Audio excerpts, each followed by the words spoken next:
سلام زخبركم سمعتنا كمتي ابز حلفه سمنون زغبرنايو ابز حجوان ابالنا افريم غده بزعبا زاغيت داسيسو زلو تعزبت خغلصنا دم حجي اب قطتاوي مسمرالو نمكتالكم باخبرتنا عدمنا ناو كبلكم فلما بناي كركبت غسغاس كجمرلنايو بقطتا ناو كبلكم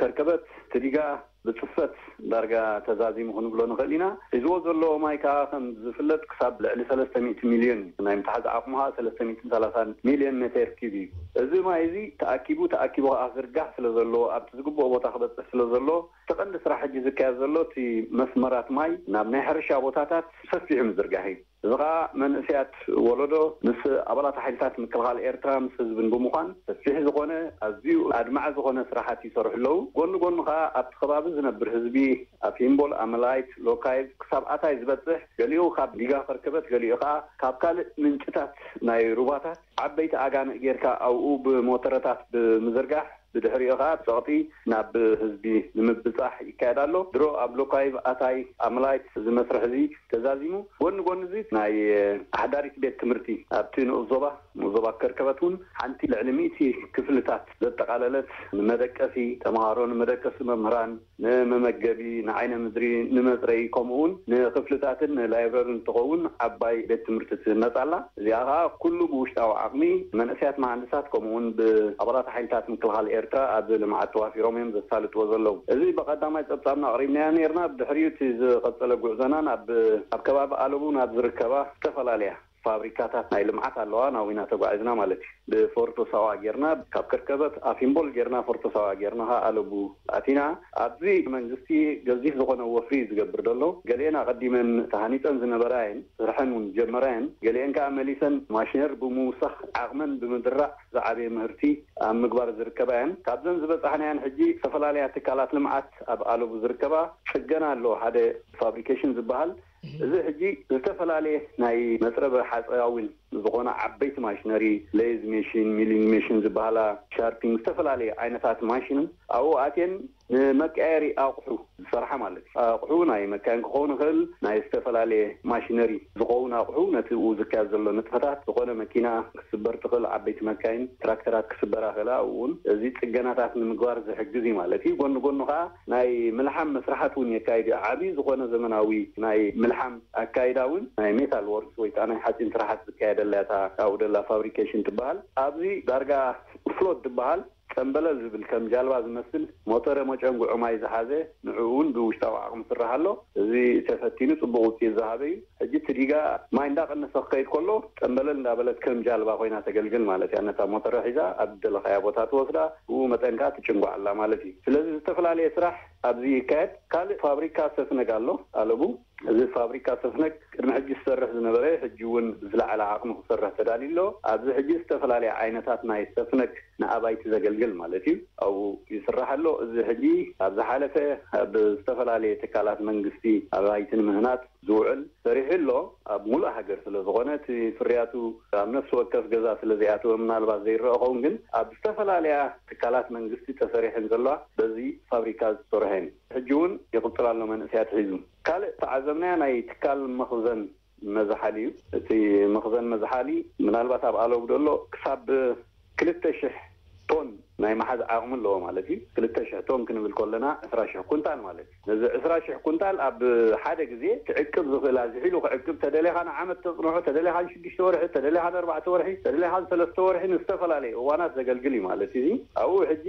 ዕሽጉሉ ከም ተወከስናዮም በብወቅቱ ንኣብነት ሕጂ ኣብ ሰዓት እዚ ኮሚደረ የለን ኣብቲ ዝፈርየሉ ግን ትዕቅብ እሞ ብፍላይ ከዓ ንፋብሪካ ባናቶም ዝኸውን ኣብ ጥቃ ስለ ዘሎ ናይ ቁርብ ሜትሮታት ርሕቀት እዩ ዘሎም ኣብኡ ዓሽጎም ኣብቲ ዝደለየቶ እዋን የልጉስላ እዚ ጥራሕ ደይኮነ ናይ ዓሳ ናይ ፍረታት ካልኦት ዓይነታት ኣሕምልቲ ናይ ምዕሻግ ዓቕሚ ዘለዎ እዩ ማለት እዩ ንዓሳ ንበይኑ ኣለዎ መዕሸጊ መዝሓሊ ማለት እዩ ፍረታትን ኣሕምልትን ከዓ ንበይኑ ኣለዎ ስለዚ እዚ ክሳብ ሓደ ዓመት ከይተበላሸወ ሓደ ኣዝርእቲ ወይ ከዓ ሓደ ኣትክልቲ ንበሎ ፍረታት ንበሎ ዓሳውን ከይተረፈ ክትዕቅበሉ ዝከኣል ዘመናዊ ዝኾነ ፋብሪካ መኽዘን መዝሓሊ እዩ እዚ ሕጂ ናይ 20,000 ኩንታል ወይ ከዓ ናይ 2,000 ቶን እዩ እዚ ኣብ ኣለቡ ዘሎ ብተመሳሳሊ ሰለስተ እየን ዘለዋ ሓንቲ ኣብ ጓዕዳድ ኣላ ኣስመራ ሳኻ 5,000 ቶን ትሕዝ 50,000 ማለት እያ 50,000 ኩንታል ትሕዝ ኣብ ባፅዕኻ ናይ 10,000 ቶን ወይ ከዓ ናይ 100,000 ኩንታል እዩ ዝያዳ ሕጂ መቆስ ስለ ዘሎ ወደቡን ስለ ዘሎ ዝተፈላለየ ናይ ምእታውን ንምውፃእን ምርጋፍን ክህሉ ስለ ዝኽእል ክሳብ 100,000 ኩንታል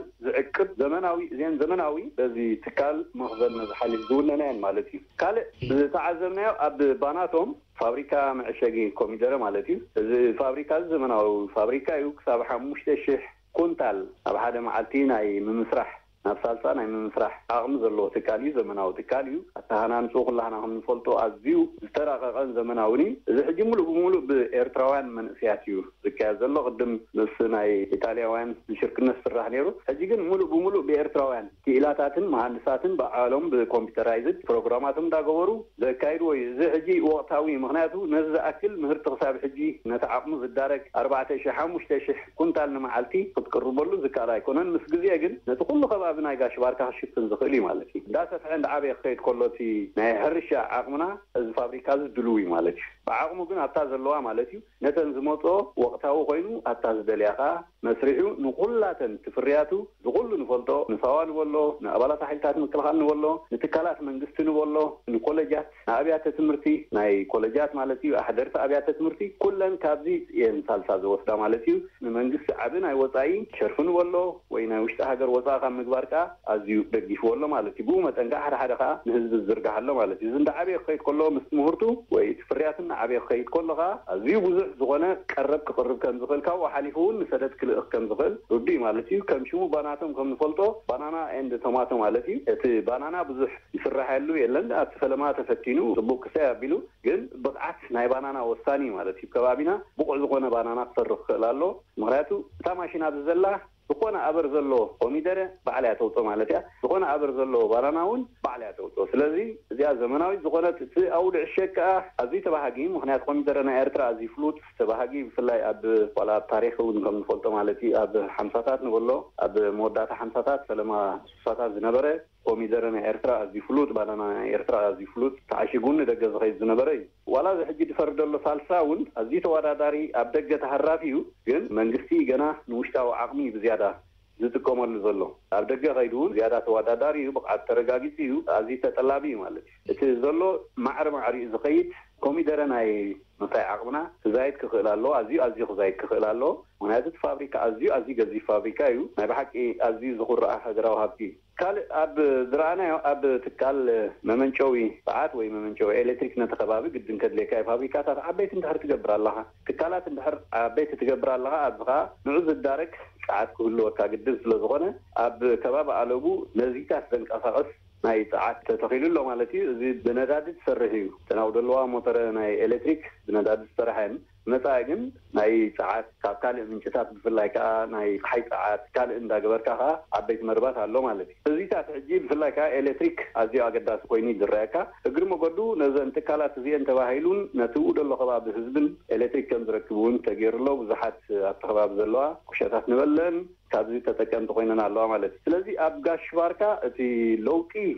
ናይ ልምዓት ለውጢ ናይ ቁጠባ ብሓቂ ኣብዚ እዋን እዚ ይረአ ኣሎ ዝዓበየ ሕጂ እንታይ ዝካየድ ኣሎ መንእሰያት ኣብ ኮሌጃት ዝተመረቑ ኣብ ኣብያተ ስነ ኪነት ዝተመረቑ ብፍላይ ከምኡውን ኣብ ማሞስ ኣብ ካልእ ዝተመረቑ ብምሎም ናብዚኦም ዝውሕዝ ዘለዉ ማለት እዩ ኣብ ጋሽ ባርካ ዳርጋ ብምሉእ ዝውሕዝ ዘሎ እዚ መንእሰይ እዚ ብቁፅሪ እንድሕሪናዮ ኣዝዩ ብዙሕ በሻሓት እዩ ዝቁፀር ክምረቕ ዝፀንሐ ብዝተፈላለየ ሞያ ክቐስም ዝፀንሐ እዩ እዚ ሕጂ እቲ መጀመርያ ሕጂ ዝገብሮ ዘለዋ ትካላት ነዞም መንእሰያት እዚኦም ናይ ምልላይ መስርሕን ዝገብራሎም ዘለዋ ምክንያቱ ብክልሲ ሓሳብ ተማሂሮሞ ኣለዉ ኣብያተ ትምህርቲ ብዲግሪ ዝተመረቐ ድዩ ብዲፕሎም ዝተመረቐ ድዩ ብሰርቲፊኬት ዝተመረቐ ድዩ በቲ ዘፅንዖ ሞያ ብክልሲ ሓሳብ ብዝያዳ እዩ ኣብቲ ናቱ ቤት ትምህርቲ ክመሃር ፀኒሑ ሕጂ ግን ነዚ ክልሲ ሓሳብ ናብ ግብሪ ንምቕያር ኣብ ግብሪ ምቕያር ጥራሕ ዘይኮነ ከዓ ጎኒ ከዓ ካልእ ተወሳኺ ሞያ ንመሓዝ ንኣብነት ሓደ ናይ ፅርበት ሓፂን ኣሎሲ እግሪ መገዲ እውን ናይ ምልሓምን ካልእ ናይ ሓፂናዊ ስራሕትን ይመሃር እሱ እንደይኮነ ሳለሳ እዩ ክንብሎ ንኽእል መኪና ከመይ ጌርካ ከምቲ ዝወርድ ከመይ ጌርካ ከምቲ ፍታሕ እውን ይመሃር ማለት እዩ ስለዚ ሕውስዋስ ዝኾነ ፍልጠት ናይ ምርካብ ዕድል ኣለዎም ማለት እዩ በዚ ሕጂ ዝካየድ ዘሎ እቲ ኣሰራርሓ ማለት እዩ ኣብ ኩላቶም ዝረኣናዮም መንእሰያት እዮም መፅኦም ዘለዉ ምናልባት መጀመርያ ክትወርድ ከለካ እቲ ስራሕ ስጋዕ ትለምዶ ከምዚ ደንበርበር ክህሉ ክእል እዩ ግን ቀስ በቐስቶም ቆልዑ ተኣኪቦም ካብቶም ኣብኡ ዝፀንሑ ነባራት ከምኦም ከ እቶም ኣብኦም ዝፀንሑካ ገሊኦም 27 ዙርያ ገሊኦም 28 ገሊኦም 13 ዙርያ ሃገራዊ ኣገልግሎት ዝኾኑ እዮም እቶም ዝምህርዎም ዘለዉ ከማን ነቲ ሞያ ዘቕስምዎም ዘለዉ ስለዚ ኩሎም እቶም መንእሰያት ብሓንሳብ ኮይኖም ነቲ ትምህርቲ ይከታተሉ ኣለዉ በብጉጅሎም ኣብቲ ዘዝተዋሃቦም ዘናቶም ማለት ንኣብነት እንድሕር ዳ ቅርበት ሓፂን ኮይኑ ኣካል ናይ ፅርበት ሓፂን ሒዛቶም ንተምሃራ ትምህር ማለት ያ ናይ ኤሌክትሪክ ተኮይኖም ተመሳሳለይ ናይ ሕርሻ ተኮይኖም ተመሳሳሊ በብሞዮም ማለት ዝርጋሕ መስመራት ማይ ተኮይኖም እውን ከምኡ ኢና ርኢና ኣብቲ ዝሓለፈ ናይ ክርክበት ስለዚዞም ንእስያት እዚኦም ኣብዚ ግዜ እዚ ቅልጡፍ ዝኾነ ምስግጋር ናይ ፍልጠት ይካየደሎም ሓደስቶም ተማሂሮሞ ዝመፁ ናይ ክልሲ ሓሳብ ኣሎ ምስኡን ሓደ ናይ ግብሪ ኣለዎም ዝያዳ ግን ኣብዚ ይድርዕዎም ካብቶም ብዙሓት ዘዘራረብናዮም ሕጂ ዘይኮነ ዋላ ቀዲሞም ዝነበሩ ዝተመረቑ ገሊኦም መሃንድሳት ገሊኦም ብቀዳማይ ዲግሪ ብዝተፈላለየ ሞያ ዝፈልጦኑ ነተን ትካላት ቶም እዮም ተረኪቦም እንደለዉ እንትካላት ሕጂ ዓበይቲ ብዕድመ እንዳዓበዩ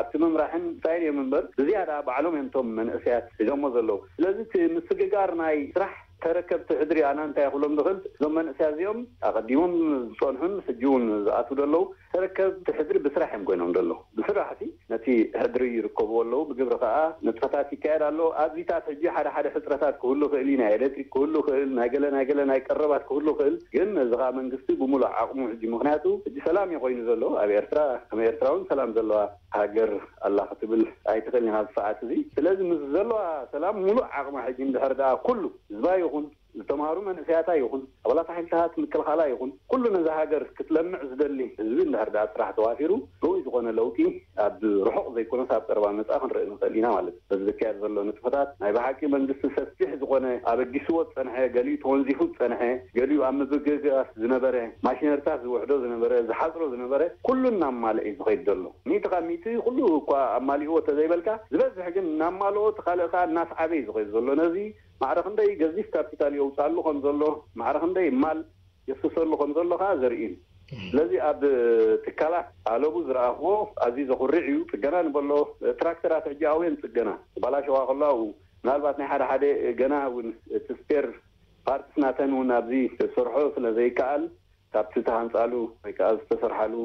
ክመፅእ ኣለዎ ኣብዚ ሕጂ ፀገማት ትርኢኻ ናይ ኮሮና ደሎ ብፍላይ ብደረጃ ዓለም من كفاءة زي اللي قربات سجمات عليهم الرأي حد سجمات عليه تزاي كنا جن من سيات تقبلوا إذا خبابي قاشبار كا كله لك عند خالق خبابنا إيرترا كاب كورونا ناس أزخنا خبابينو أبيرترا هم زفلت زخنا ست بكورونا زموتنا سبيلن سابحج يوم كترنا سريخا بكورونا فيروس تلخ فأزيم وعلاتهم تلخون دارجا بملهم حاويهم كنبلو من خلينا وحداتهم مع بموشب مع كلا زلوا سلازي أبزي رؤي زخنا سرحنا منستر تعنان مسؤول حقاقيزهم صرحوا أكلات منجستن من محداراتن أزي وطيتاو زخنا سرحي صرحهم زلوا زريكايو نتخبابينا كاب جرامي دعت دلوا زي كورونا فيروس ما استمتملستي استغل عليه خورنا كاب إثيوبيان ولا هافسران ولا كاب جيبوتين ولا هاب يمن ولا بستغل عليه خورنا بيدون إنهم زملوا زلوا زيجاتات مساعتهم حزموا زلوا يتو فيروس نزيهم كا أب استغل عليه خبابيتاتنا يدو كونكا أزي تعوض خنا قتلنا جبر كاس لزكاة زلوا توسعوي ناي مسرح عقمي ويكاتي داقمه هنساون ولا وي بزيادة ونت المعتاو صراحة تهاجر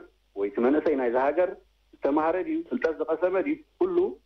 رجيء نخسرح عدل رغيب له تبايتها رغيب له مالتي عالم كم زلمو داقماي سالساي دابلكا مرقات يزنت زلم أبانا جن منجستن هزبن منستر تعنانت حيل عمام زقبر وزلو سرح رؤي زقونا أزيد شخص زقونا السارة راح يسرح خمس زلو يدري كام مخنياتو ولا حدا سب زقو قد أناي كألن هم خاحزني أخن كتلكن كإلال لنا سلزي زمن أسيات اليوم أسرحتهم حالفتهم تحقاقيزهم أزيد شخص زقونا سرح يكايدو خمس زلو يكرد أخيله زلو خب دبت حنيا له جناون هجين وطح له ساب أم حجر كيدنا يجاب آدمي نقوله تفل عليه في خبابي زكاة زلو تريد زخون ماي أقول لك نقوله زرعت خميكم زلو أب خلق خبابي تاسون درجف نقوله خبابي زلو خميكم زلو جرست أب هجون فام كراو بتحله هجين تاي مالتي تفل عليه أرشاد مرون كما سافلهم انجبرينا هجين زعبات حرشوا من الباتات في زغطلتهم من قربه زي أبزجن كم زمثل من الوقت تطلقه صبو أفريم كم زقدم كذا حبركات أبتي درو بس إخاز الخبناي عدودكم مالتي مصر بحث أو مكايرة أو حزخون زفر فابريكا استفنك قالوا تكال مخزن مزحلي كسب عسرة الشع كنت لازم يلوك عقب زخل ناي عسان ناي فرتاتون كعشق زخل بتوسخي فابريكا بناتهم من الليل كنا تكال ممنشوا ساعات إلكتريكون الليل كنا مو كله بحدش ولده تكايزا هجر من سيد ما يسلاسل كم زلوا تسرح حبركنا حجيك بمسرز نز كل معتاوي هنصاون اندستريال سرحات باكل تكاتلو زلخا معرخ باي بروهنتن تصفو مساي نايز هاجرن الرايكا بتخلو تعزو زلخا افريم إرترا حدث هزبا وحزب لي من تركالوت هاجرات كتري أقولها استمر بإرترا أبتناي مهيمنة مدفع الحريني أتزل على الدرجة بس يزلوا مهيمنة درجة نمدفو التيم كاي تقاريب زلوا من باب إن مصحفن ترى هيكون نسبة إرترا زخل أكثر تخلي التخفل زودة من سي إرترا الحريقة أزيب زيه من تايمة بالدرجة بمولو نساواس لزورد استمر سبي نساواس زورد السبب زخا قاليو أمن كل خال هاجر كنا تفكروا قاليو أبتمرتين تمرت كنا تفنحون مستمرها ماليسو ndagana لمعتاو نقطاتيو وواسع صنيه سلازي عقمنا إيرترا بجملة يزعب زلو أفلتاتن والله أبتمرتن والله بجملة يزعب وي بقرب وصنات إليت ويكا وصنات بجلتات زمهارو زرب حلو يكون بملو تهزبي زرب حد شعبي بيهري زرب بس زلهم سلازي كلها كحبت بالسلازة الله بمعرها حبت بالله زمان نسيات هجوا في رمض الله أبداش باركات راح ترينيهم كترمسي هاد ثلاثة سبع أربعة شح عليون زقونيهم وفي رمض الله بس أنا صنع خود راح تقطري كون لعلي أقدم ممكن محجيهم دوفر له الجندا زعق مزي بمنجز كيزك هذا الله بملو نزب أجت سليم جبوا أكيدان دعابره إذا قدر الله زمن أسيات زيهم كان عايشين كريمهم أسران شو ممكن أسران شعاتن زريا ماشينات عزهم عبيت مكان كتر أقول لها ترجعات كسر أقول له زين برابعي بحمشاي ممرحفات زورا مكان فمحزهم من كترين كلها تراكترات بعلم زمن عايشين بحزون دلنا نتهم عبيت أبريم مبي عبيت عجي عم راح كم زجبر تري كوينو تتمكرو ملقاس تري كوينو ثم أسيات ونس يزوم الله قدامي كلاي ورح سالتاي ورح لا مدلخون بدحري كن ون حيزوم نتفرح لميدوم يمال الذي وزحات من اسيات فري مالو مسكنزن دحركم متوعزنا ما هذا زحلفه نحرينات زي كازن زحلفه خلت عامات قدمي زنبر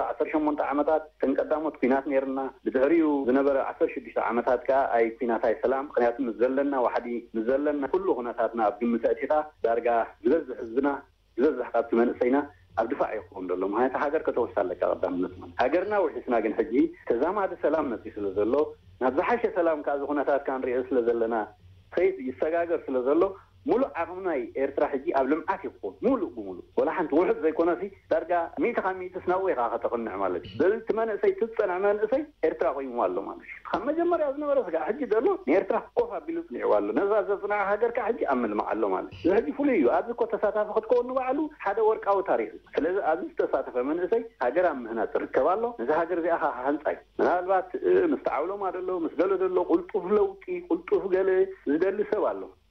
كاسي هاجر دادلدلت جزاء أدلل كه الصراحة والله مرتبطة كه الصراحة والله التفات فرس أدلل كه مسرتان أدلل كه كله نجار دمال أخا ولا قرب جزء توصل كاجو زبالة جزاء كونسلزي أقوم ومسرح يزلوا من سيزي من جستي مجدي مرة حلو مريحنا تزل عليه وسألوا له من أسيات كا يسعبوا له الذي إرترا فتينات ألينا اسمع بنا فجميع بالله مالك الذي ناي جزية حطوه راهي عمدي خو سكت عمدي 3 عمد 4 عمد لو تجل ببغركم هذي قبلوا من عمتك حيشي قبل عمتك بدحري حيشي إرتراها مستزلوا حتى مستزلوا عقمي زه تجاتات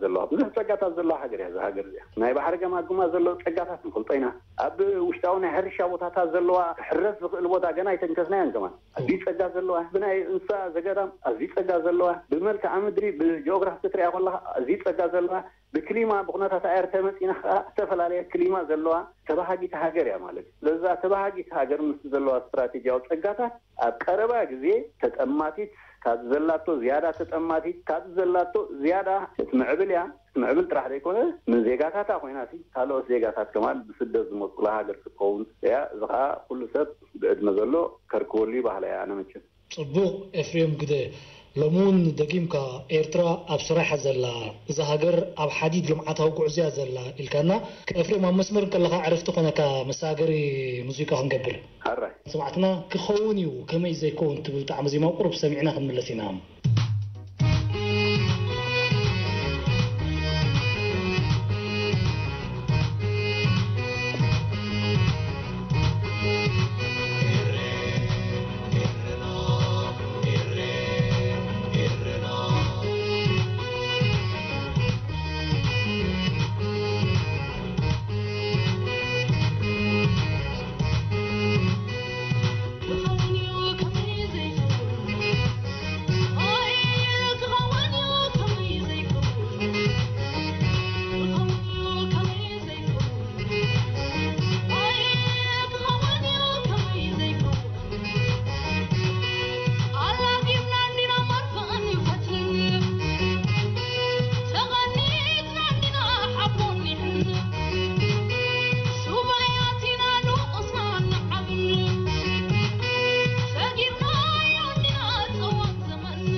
كبران سمعتنا تمارسنا كموالنا هلا إفريم ألو يلا الرأي قما أبو ساعات زي أبو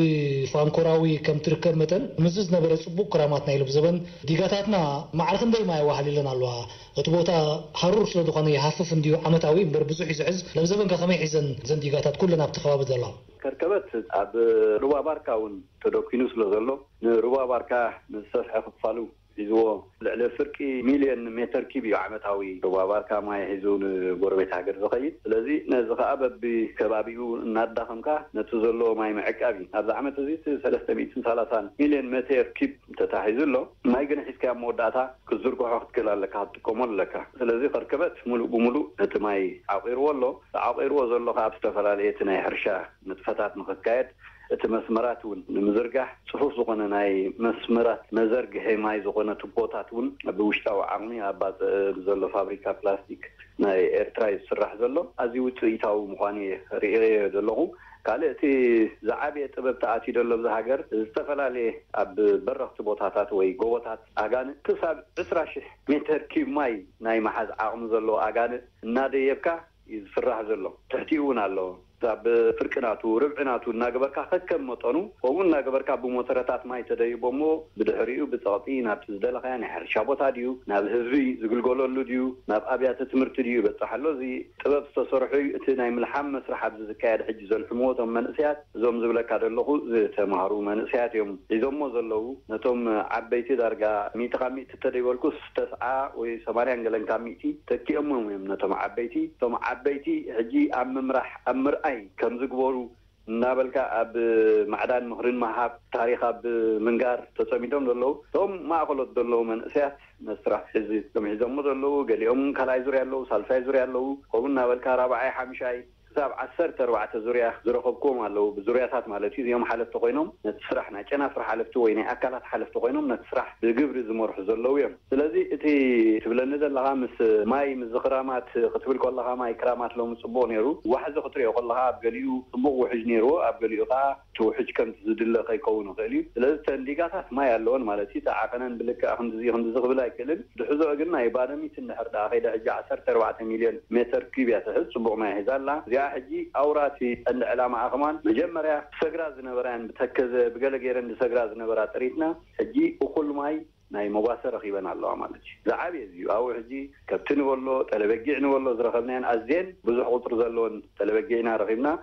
ኣውኤን ሰቴን ኣብ ከባቢኤን ማለት እዩ ማይ ሲኢነን ጥሪት ተከዘ ደስግር የብላን ነው ማለት እዩ ማይ ሲኢና ዝኾነ ናይ ሕርሻ ንጥፈታት ዝስተናኸሉን የለን ስለዚ ከባቢውን ለውጥ ኣምፂሎ ከምቲ ዝበልኩ ቀዲመ ብድሕሪኡ ዘሎ እቲ ትሕተ ባይታዊ ማይ ኣዝዩና ሃብተመ ይኸይዱ ምስኡን እቲ ናይ ኢኮሎጂካል ወይ ናይ ኣከባቢ ናይ ምምላስ እውን ይረሎ ዝተፈላለዩ ኣዕዋፍ ንበሎ ዝተፈላለዩ ሳዘገዳም ኣብ ከባቢ መጽለው ምስኡን ጎኑ እቲ ናይ ኣግራብን ናይ ሳዕርን እውን ፍቆዲኻ ትሪኦ ሕጂ ሳዕሪ ኣብ ጋሽባርካ ትሪኦ ከለኻ ገሊኡ ስነቂፂ ይኸማን ዝበልዐ ሲኢኑ ስነቂፂ ይኸማን ነተን ጥሪት ዝበዚሕዎን እቲ ሳዕሪኻ ክትብሎ ትኽእል ስለዚ መጓሰ ዘለዉ ወይ ኣብ መጓሰ ዝተዋፈሩ ኤርትራውያን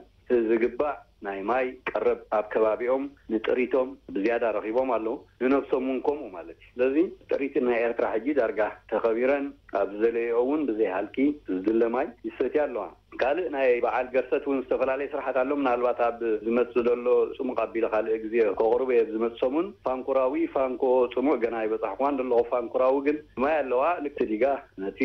ኣብ ጥቑ ደሎ ናይ ሕርሻታት ከልምዕ ዝኽእል እኹል ማይ ግን ብዓቕሙ ሒዝሎ ማለት እዩ ብዝያዳ ከማን ሕጂ ኣብ መንጎ ስራሕ ኣብኡ ከለኹ ኢኻ ኣቢልካኒ ገና ነቶም ኣብኡ ደለዉ ናይ ስራሕ ሓላፍነት ዝመርሑ ደለዉ መንእሰያት ኣብ ምርካብ ከለኹ ኢኻ ደው ኢልካ ንዖምን ካብኦም ገለ ሓበሬታ ክረክብ እየ ናይ ፋንኮ ጽሙቕ ናቱ ናይ ገርሰት ካብ ዝመጽእ ከቕርቡ እየ ዝኾነ ግን እቲ ዲጋታት እቲ ከባቢ ላይ ፋንኮ ጽሙቕ ክበሃል ከሎስ ኣጻሚ እቲ ከባቢ ማለት እዩ ፋንኮ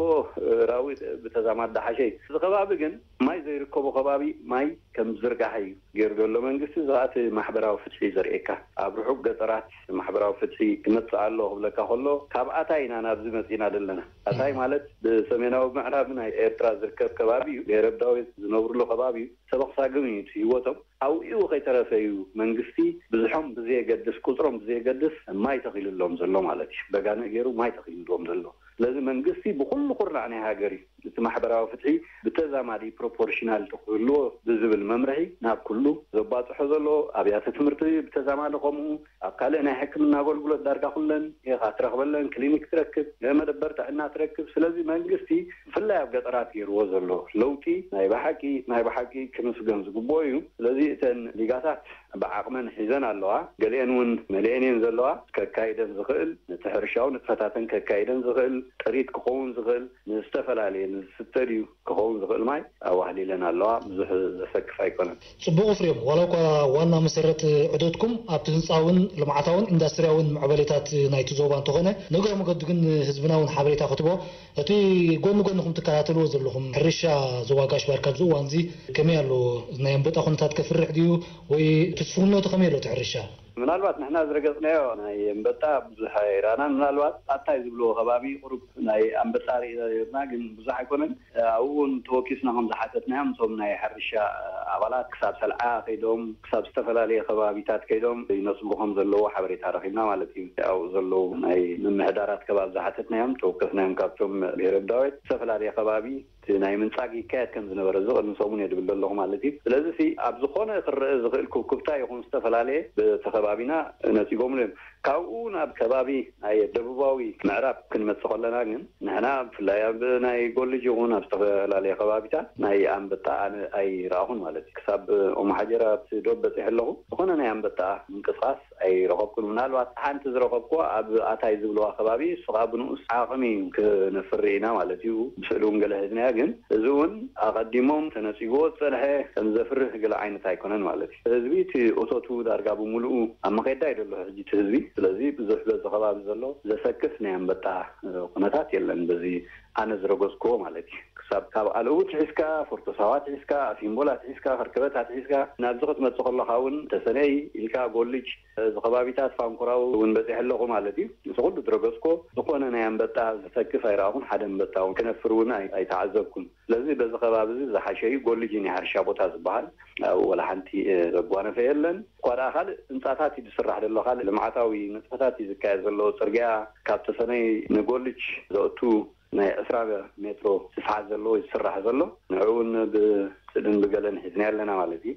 በዚ ኣብዚ እውን መንእሰያት የመሳተፉ ደለዉ ምናልባት ብዝያዳ ኣብቲ ዝመፅእ ሰሙን ዝያዳ እኹል ዝኾነ ሓበሬታ ካብቶም ንስራሕ ዘካይዱ ዘለዉ ረኺብና ነቕርቦ ኢና ማለት እዩ ስለዚ ኣብ ንጥፈታት ይምበር በዚ ዘለናዮ ናይ ኣንበጣ ዘሰክፍ ወላ ሓንቲ ተርእዮ ኣይጓነፈናን ኣይረኣናን ማለት እዩ ጉዕዞና ኦም ሓጀር ስበፂሕና ኣለና ካብ ኦም ሓጀር ቅድሚ ራብዕቲ ገለና ናብ ዝተመሊስና ማለት እዩ ጽቡቕ ፍሬም ካብቲ ትዕዘብዎ ወይ ካብቲ ተዕልልዎ ምስቶም ሓረስቶት ምናልባት እንተሎ ኩዕብትነት ምህርቲ ናይቲ ዞባ ከመይ ክኾን ተስፋ ግበር ኩዕብት ምህርቲ ክህሉ ድዩ ናይ ሕርሻ ኣይረኸብናዮም ዘለና ምክንያቱ ህዝቢ ግን ብዓይንና ንሪኦ ዘለና ዝበዝሕ ኣብዚ ብፍላይ በዚ ናይ ጎልጅን ከባቢን ክትሪኦ ከለኻ ዘራእቲ ኣብ ማሸላን ቡልቱግን እዩ ገሊኡ ዓፂዶም يتيمون له قال يومون بزنا مقيدا ماشينات غيرهم مقتولوا كوغونوا ونرئلنا مالك لذي بزحوا بعقنوا كندي تزرين يرو كندي كاتيلو كندي قنات الرقيبهم جن نفس وقف نايتي ناين الزبا يغون رقيبنا كان حتى كنكلالنا بعد ما نهردا حبريتا اخر رقيبنا نتوم نحر شام رقمنا تحبريتا نبينا زبجن بزرعنايو كشاشو صعد كشاشو ندامل كابتن ماي مقيدا ماشينري كابن نغبر نرئلنا مالتيو جناون زي تغوناون ولتغن والله ناي ماشلان والله زرعتن نرئلنا مالتي لذي دارغا زبزح نقيسيتي انتاشمو نمبطاون زسغا يكون مخنات زنقصن زاتو زلوني مالتي تعدل بزخباب ناي غاش باركا نمبطاس عدل زب يكونن مالتي نمبطاون اي تراين دلبس صبو ابالنا افريم غده ناب متقالنا ونكن كيد بحجه زلو غعزخ كما يخون نابي هجي دارغا اب مزامينا من الوات ناي كلتا ثلاثه بوتاتات صحلونا هون ناي غرست ترفنا له كلتي انفان كوتات كنرينينا كومون حرشا عد عمر زيتات كنرينا قالو ناي صرغاتات كلونا من الوات سنودينا نبل تسفال لنا مالتي شعو زازينا مملاسنا هنا بسمره بزح قال متيغات غيرنا لنا استفلاليو ببوان هاشو هنا قربينا مو اما تقللت بلو مستزقنيت عزبتقا بمتقلال امودات انتاي تبل انا امودات قبلو زدلي بلاكا كم تي بعدنا يقول كولد دي دكنا تركبت هاجر تركبت حدر نخونو وسواس كنجبر كنكالنا لمن سيات الحراب جزء جزء يوم دهر اب جزء تركب حدر هاجر زي انا تكايلنا دهر دا نجيرنا لك خمسة جزء زجبره نصرحه كنكالنا كنمرول لنا نحجزه كنكالنا ما قد خنريهم كنكالنا لازم بقوم نستقص قسمان سيات مسمسه جماعي اللونيو مستوم نجزي مستوم حالفتو ما قد مرأي راح تدليو دهر يقول كسرح قل نتهاجركا هاجرو خمي مخانا كما غير خما عبلا خمس قل حلافنته مخانو ناتو قدم مخانو يردو مال السلازي تحانت زبلانه ولدي هاجر نهردا وقتكم كوينا ندكنا بسانا ابقى لخي كدنا بغزانا نتوم زلو دكنا زغبا نهاجر كنفلطوم كنكلالنا هاجر دي اناتوميا هاجر وفيرم هاجر تلوم ترى هاجر كتكون مخانا فلطو خولهم اذا ولد تراحينا هنغبرو منغس مسي غبرلنا يكونن وي كالا اكل مسيو يغبرلنا يكونن تمنغس زغبر غبرالو بخالو نتفتات مرحلو سرح سرحلو ابغزانا ግን ነፍስ ወከፍና ወለዲ ነደቅራ እዛ ሀገር ዚ አናቶም መሆኖም ክንገልጾሎም ሓንሳብ ዘይኮነ ደጋጊምና ብዘይ ዕረፍቲ ክንገልጾሎም ጥራሕ ዘይኮነውን መገዲ ከነሪኦም ስራሕ ከነልምዶም ክንክእል ኣለና ሽዑ ኣብዝዎ ፈርዎ ኣጋይሽ ኣይኮኑን እዮም ማለት እዩ ኣብዝዎ ፈርዎ ተሃገርናቶም ምዃና ጣዳዕሊኦም ክዛረቡላ ዝኽእሉ እዮም ምክንያቱ ዓብሎም ኣሎ ቴሌቭዥን ኣሎ ዝተፈላለዩ ናይ ወፃኢ ሚድያታት ኣሎ ሎሚ መሸጣያ ኮይና ዘላ ዓለም ስለዚ ደቅና ነቲ ሃገር ክሕብሕብዋን ክከላኸሉላ እንተኮይኑ ንሕና ወለዲ ጥራሕና ንፅዕር ዘለና ምክንያቱስ ዘረእኻያ ካ ተዓፅዳ መወዳእታ ጽቡቅ ክንዓጽብ ተኮይና ደቅና ካ ብሓጎስ ክንወብሩልና ንሕና ካ ተሓጒስና ሃገር ክንርከብን ከነረክብን ተኮይና ደቅና ትዝግባ ኣካይዳ ትዝግባ መምርሒ ትዝግባ ከም ሕዋቶም ምዕርኽቶም ከም መሓዞም እናኾና ዛዕባ ኤርትራን ዛዕባ ታሪኻን ክንነግሮም ጥራሕ ደይኮንና ኣገባብ ክነሪኦም ስራሕ ዘማዕብል ምዃኑ ከነፍልጦም ክንክእል ኣለና ማለት እዩ ንደቅና ንሕና ክንገብረልኩም ግደፉ ዝባእ ክንብሎም ክንክእል የብልና ኣብ ገዛ ይኹኑ ኣብ ገለ ይኹኑ ክሰርሑ ምእንታን ከነተባብዖም ጥራሕ ኣለና ኣብ ገዛ ንሕግዞም ንስኦም ኮይንና ከዓ ንሰርሕ ንሶም ከዓ ማዕሪና ክሰርሑ ክኽእሉ ኣለዎም እዚ ናይ ስራሕ እንድሕር ኣጥሪኻ ኣብ ደገ ምስ ወፃሕ ወላ ሓንቲ ፀገም ኣይህልወካን እዩ ማለት እዩ ስለዚ ንወለዲ እዛ ምክሪ እዚኣ ደጋጊመ ንግበራ ንኩላናስ ክንገብራ ክንክእል ኣለና ከም ነሰይ ጀሚርካ ዝብል ማለት እዩ ይቐኒለየና حريمو أبلنا إفريم قد بقطة خبقاش شبارك اختبنا صنعها حبريتا بس كلهم سمعتنا مسكنا كإفريم يغني لك